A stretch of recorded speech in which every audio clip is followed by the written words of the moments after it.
I had just signed the last check when they showed up at my door. The ink on the mortgage release wasn't even dry. My house, finally mine. Every brick, every beam, bought with years of sweat and sleepless nights. But my sister-in-law didn't see it that way. She barged in, her kids running wild across the living room I had built piece by piece. "Pack up the guest room," she said, smiling like she owned the place. "We're moving in. This house belongs to the family now." I didn't answer. I just stood there, still holding the envelope that confirmed freedom. My brother walked in behind her, sheepish but silent. My parents followed last, nodding in quiet agreement. It wasn't a request, it was an announcement. 3 years earlier, I wouldn't have believed it. Back then, we were normal. Family dinners, birthdays, the illusion of closeness. I helped them when they needed money, babysat their kids when they needed a break. I thought loyalty was mutual. But over time, the cracks showed. Jokes about me being selfish for living alone. My father asking why I didn't just hand the house keys over since I had no children. My mother whispering that family sacrifices for each other. The final proof came in the form of a text message, meant for someone else. My sister-in-law had sent it to me by mistake. "Once she pays it off, we'll have a place secured. She doesn't even need all that space." That night, I stopped being naive. I didn't confront them, not then. Not when they pushed me to add my brother's name to the deed just in case. Not when my parents stopped inviting me to dinners, as if punishing me would soften my spine. I stayed silent. I played the role of the dutiful outsider. And I planned. I doubled down on my payments. Every extra shift, every weekend side gig, every dollar went into clearing that debt faster. I wanted it done. I needed it done. Because the day the bank's claim ended, my real leverage began.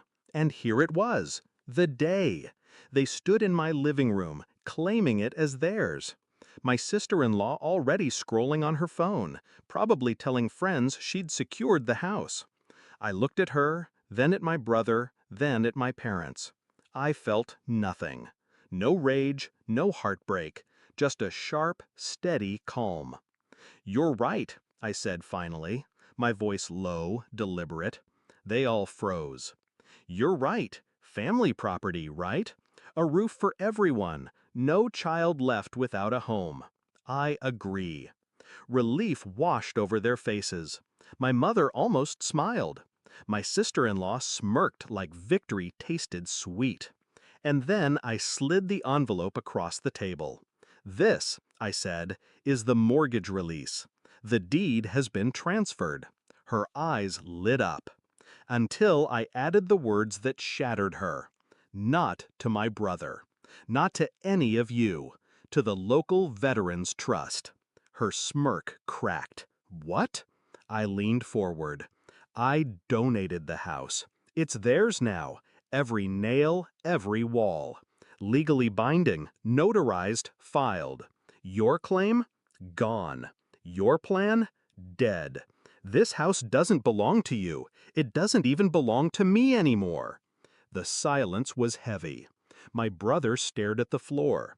My parents shifted, looking anywhere but at me. My sister-in-law's eyes glossed with tears that threatened to spill. "You can't do that," she whispered.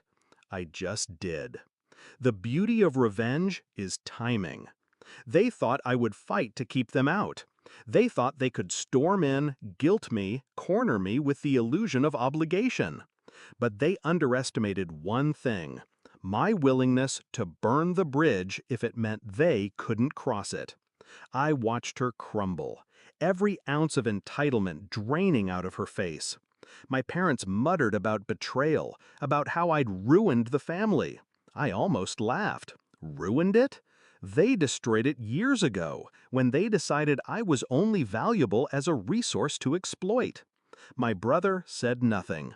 He just led his crying wife and confused kids out the door. That night, the house was silent, empty.